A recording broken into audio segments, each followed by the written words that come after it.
non c'è un po' di ritardatari. Allora, buongiorno a tutti, grazie di essere venuti. Sappiamo che le difficoltà sia logistiche che sanitarie sono per impavidi senza paura e quindi siamo molto contenti che siate riusciti a giungere fino a qua.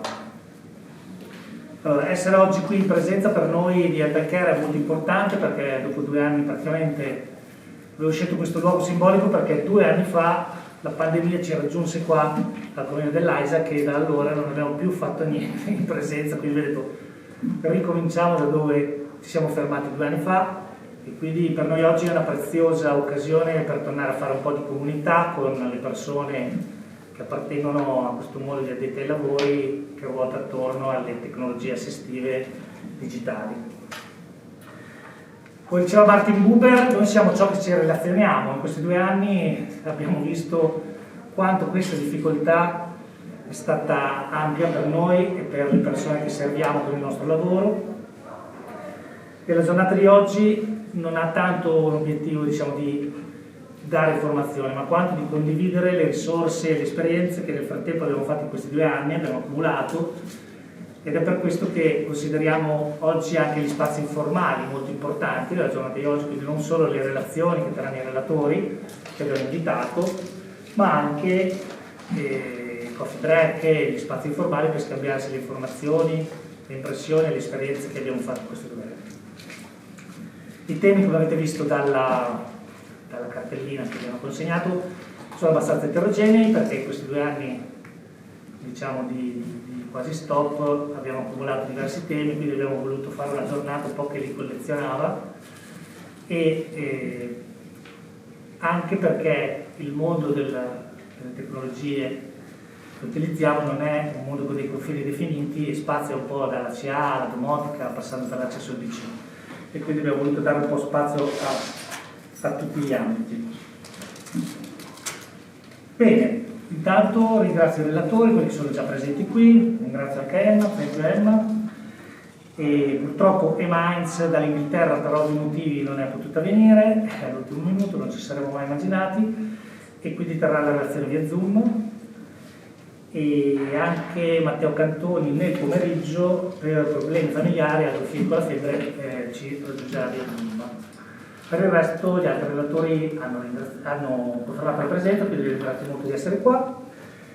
E l'ultimo ringraziamento è alle organizzazioni che hanno patrocinato questa giornata, cioè Ivo Italia, Isaac Italy, Laito e Expo Sanità. Con questo direi che la mia presentazione iniziale è terminata e darei la parola a Emma per iniziare la sua relazione. Hello. Okay, you can start. Can you let Danielle in? Sorry? Can you let Danielle in? She's waiting to be let into the meeting. Oh, sorry. Yeah. Okay. Okay. Okay, is it nice? Hi. Okay, should I share? Oh, I can't share my screen. One moment, I have to give you the.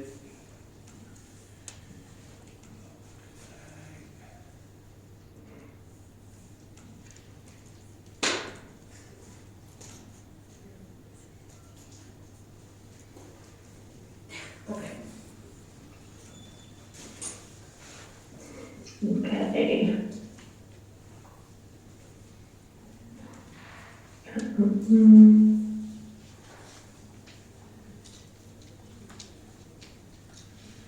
Hopefully you can see my screen. Yes, you can see. Okay. Hello everyone. Thank you for joining us. Sorry I can't be there in person. So my name is Emma Haines. I am the account manager for global partners at Smartbox. So I look after our partner network internationally. And I've been with the company for about 5 years. And yeah, really enjoying my time here, helping people around the world use Smartbox products to their full potential. And I'm joined by Danielle. Hi, good morning everybody. I'm Danielle Folks. I am a speech and language therapist, highly specialist in the field of augmentative alternative communication, and I sit on the global partner team with Nick and Emma. So I really look forward to speaking to you all today. Yeah, so we're going to talk about Lumini and a bit of background as to why we've launched this product and some of the features and specifications of why this camera is different from some of the others available. So Lumini was released in August last year. This year, sorry, we're still in 2021, as much as we'd like it to be over in 2022. It was released in August.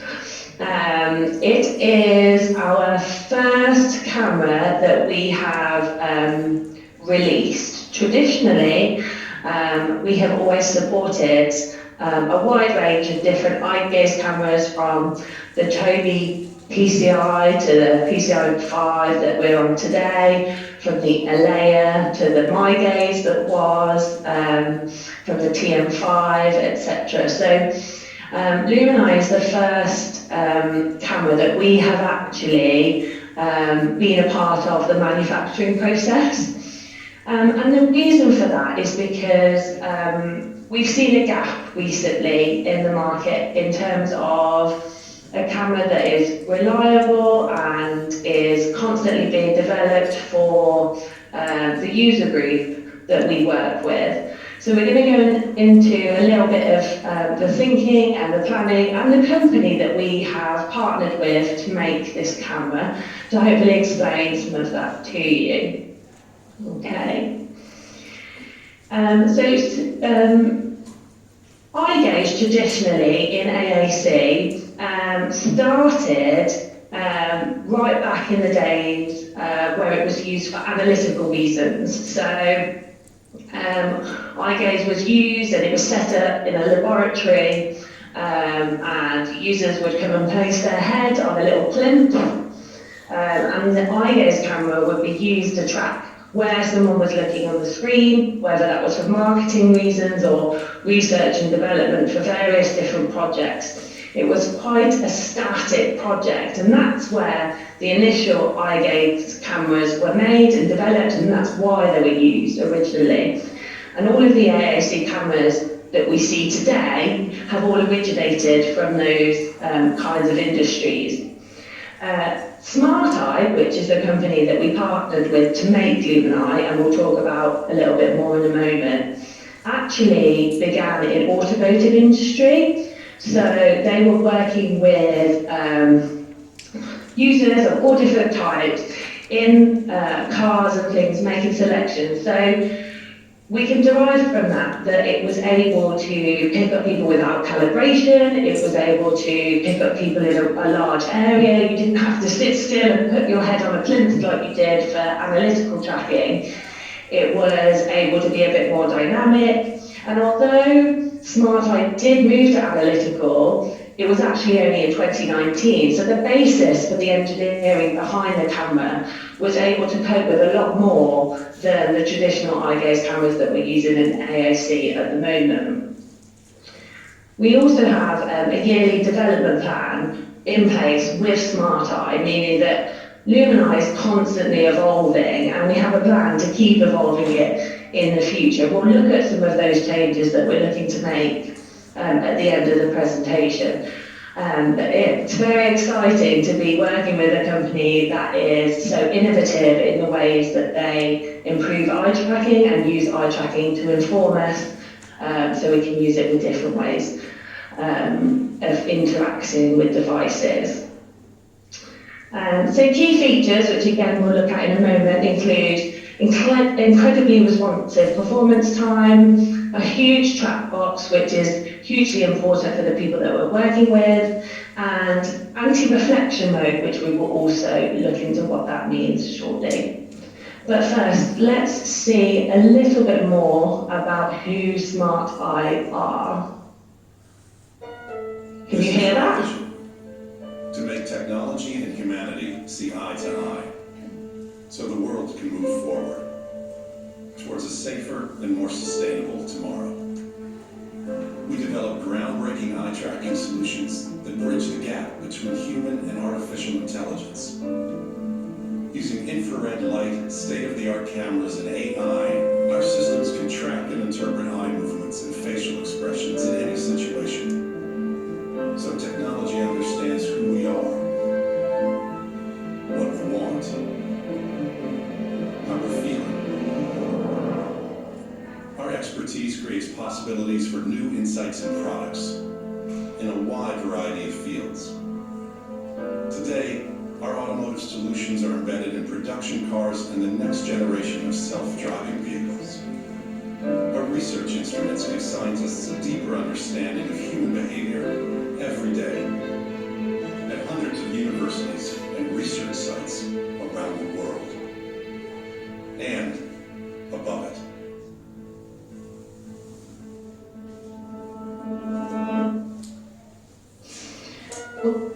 Next one. This is So that was just to give you an idea of who Smart Eye are and the kind of industries that they're working in at the moment. So we started collaborating with Smart Eye, it would be coming up to 2 years ago now. And they've never gone into the AAC industry before. Obviously, it's quite a small market in terms of the possibilities and the opportunities here. But as they are the global leader of AI-based eye tracking solutions, it was really exciting for us to persuade them to come into this market and use all of the exciting developments that they've made in the automotive, aerospace and research sectors and bring that to the AAC market. They've got really robust eye tracking algorithms, giving you really good levels of accuracy and again, really responsive performance. So we're going to combine, well, we are combining our expertise in AAC and the individuals that we work with Smart Eye's extensive expertise in delivering and designing the eye tracking systems that they're doing. So we're bringing both of those skills together to make Lumini, and that's why we're so pleased with the product that we have today. So let's look specifically at some of the features and why they would be useful for the audiences that we're working with. So the exceptional recovery rate is just 17 milliseconds. So it really helps for seamless communication. So if I turn my head to the side and then I bring it back again, the gaze will instantly be picked up by the camera. And that's really important because we work with people that often have less control over their upper body movement. So from a communication standpoint, for someone that has that uncontrollable movement, perhaps with cerebral palsy or Rett syndrome, if they're moving while they're trying to use the device, it will constantly pick their eyes back up really nice and quickly. And then also, from a natural communications standpoint, if a user is using an eye gaze device to communicate with someone and they are using their device and then looking at their communication partner, the amount of time it takes to pick up the user in between those in those shifted gaze points is really quick. So it's making for a more natural conversation. When we know AAC is already quite a stilted form of communication, this technology is a way to mitigate this. It also has a very large track box, so one of the biggest on the market in terms of the amount of movement you can have, and the camera is still able to pick you up. So positioning is one of the biggest problems we often see with eye gaze in terms of having the device with the eye gaze camera in the correct position so that it can see the eyes and they can continue to use it from that position. The track box for the Lumini is really big, so it's able to cope with people that have involuntary head movements, it's able to cope with users changing positions, or even dare I say it, badly mounted devices, because we know that happens. You know, whether it's on a chair or on a floor mount or a desk stand, it doesn't always get put in an appropriate position for the user, but the camera is able to accommodate that with the area that it picks up eyes in. So again, really positive for those that we're working with, who perhaps are in wheelchairs and they sink lower down into their chairs throughout the day, or perhaps they're using it from in a bed and they're using a floor stand and it's not always possible to get the best position. We can really cope with that with this camera. So outdoor tracking. So Lumini is one of the best eye trackers on the market for outdoor use. And how we get around that is the strength of the infrared lights within the device. We basically tune up the infrared emitters so that they're really, really high. So when they're in summer conditions, the infrared can still be seen on the pupil, despite how the sun being in someone's face or LED lights can often interfere with other cameras. This camera copes really, really well with that because of that. So coupled with the anti-glare on a grid pad, it means that you can communicate all day, every day, wherever you are. And we know that users need to be able to access their devices in all environments. So we're giving users the means and the opportunity wherever they are to communicate. So the Lumini camera is unique to grid pads and grid free, and the benefit of that is there's no additional software required. We've tried to make it as simple as possible to use this camera in terms of just being able to pick up the camera and use it without having to do any configuration in lots of different types of software. It's all usable just through Grid 3. In terms of the calibration process, we always recommend that anybody calibrates, but normally for desktop access, so computer control, we would recommend 9 points, and that would normally allow for good access around the screen for smaller targets, larger targets that are required when using a computer desktop. With Lumini, because the level of accuracy is so high, we actually recommend 4 points. If you can get a good 4-point calibration, you can use the desktop effectively. So it's one of the most effective with the shortest and quickest calibration time. So for those that have a short attention span or where calibrations can sometimes be difficult, the fact that you can get that amount of control and that amount of accuracy with only 4 points is hugely impressive. It's incredibly responsive. We talked about it picking you up when you look away from the camera, but one of the reasons it does that is because it has a 60 Hertz tracking system. So it does 60 frames per second. So the amount it's picking up, the amount of data that it's collecting is a huge amount, which allows it to be so quick. That coupled with the processor on a grid pad allows computer control users and people that really want to use the computer to its full capacity, the access to do that with eye gaze, which we can often see has been a barrier to users that use more comprehensive programs in the past. And then anything to add, Dania? No, I think you're covering it all there in a gorgeous way, so that's great. Okay, so I mentioned it before, but the anti-reflection mode is something completely unique to the Lumini camera. So the way the illuminators are laid out is you have 3 IR emitters on each side of the camera, and they're laid out horizontally, 3 dots in a line. And if you've seen other eye gaze cameras, you'll see that LEDs are in kind of different places on each camera. The reason why they're laid out like this on a Lumini is specifically for the anti-reflection mode. So for most people, the constant illumination of the IRs is absolutely fine and it works fabulously. For some people, if you've used eye tracking before, you will know glasses can sometimes make it a little bit more difficult to use eye gaze. And that's because of reflections and obstructions on the glasses, on the lenses, prevent the IR from getting a good view of the camera getting a good view of the IR on the pupils.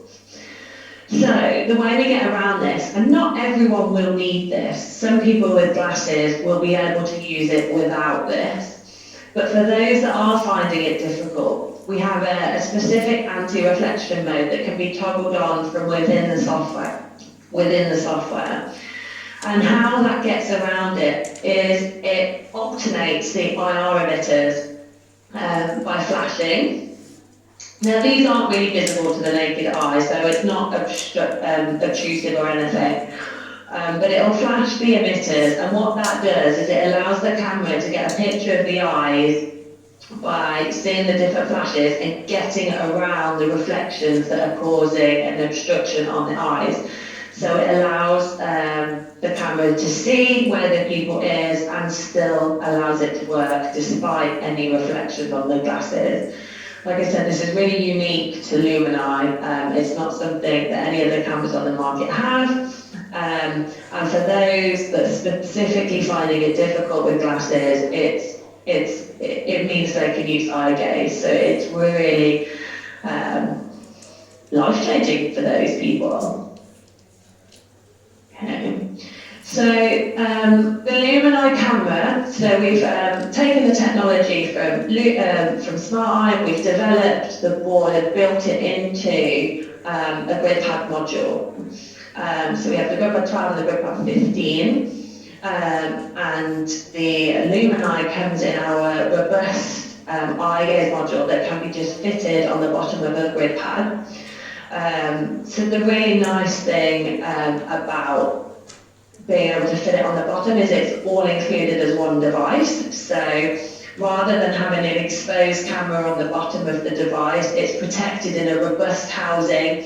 It's also got antimicrobial built into the entire device, so the device itself, as well as the camera, has antimicrobial properties built into it. It's not just a coating, it can't scratch off, it's embedded in the device itself, so that the device can be used in clinical settings, and it really helps cleaning and minimising spread of infection. It's also great for users perhaps who need their device repaired, because we can just take the camera away and put a new one on. So we're not having to take the whole device if there was a problem. Equally, if the camera is already there and it's just a problem with the device, we can swap the device. And as Danielle, I'm sure, has experienced, when you're going out and doing assessments and you're trying different devices to see which one is appropriate for the user, it means she can just have one camera in her kit and two different devices, and she can take the 12 and try that, and if it turns out that the screen isn't large enough, she can change the device and just keep the same camera and put it on the bottom. So yeah, Lumini is, giving away all the secrets. Lumini is perfect for just slotting on the bottom of a grid pad. It isn't actually available in any other form currently. So the future for Lumini, we are very much still developing it. Not to say that it isn't amazing in the form that it is, it's just that technology is developing all the time. Smart Eye, in terms of what they're doing as a company, is at the forefront of innovation. So we don't plan to stop here. We plan to make further developments. So just to give you an idea of what some of those might be.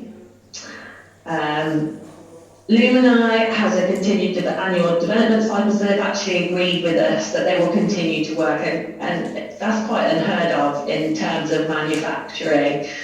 For them to commit to that with us, I think is hugely exciting for the AAC market. At the moment, no eye gaze camera works for everyone, so there's always going to be scope for development until there is an eye gaze camera that works for everyone, and hopefully we'll be the ones that get there, but I think that is a point that's important to remember when we're working with users. Shorter development cycles, because we are working so closely in collaboration with Smart Eye, we make changes to the software. If you're familiar with Grid 3, we release updates on a monthly cycle, and we're working so closely with Smart Eye that we're able to quickly make changes and updates as we go through. So yeah, there's going to be a faster evolution than there are with perhaps other products. Smart Eye are a huge company, and they have actually recently acquired two other companies, Effectiva and iMotion, and these two companies are the world leaders in human behaviour and emotion analysis.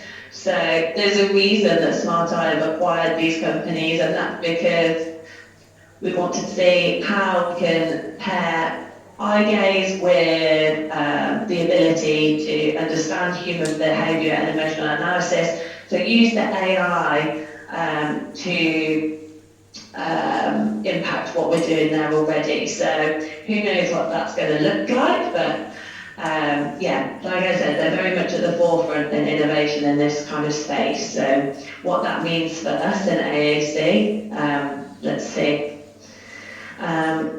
I think it's really important to say that, like I mentioned before, we're drawing on expertise outside of AAC. So we're a very small market. So to lean on a company that is so big in other industries means that we're able to take advantage of a market take advantage of technology that other markets are driving forward. So really beneficial for us and our users. And with our expertise paired with theirs, I think that's why we've got such a strong camera today. And then we're exploring options to provide analytical output for clinicians and professionals that work with the camera.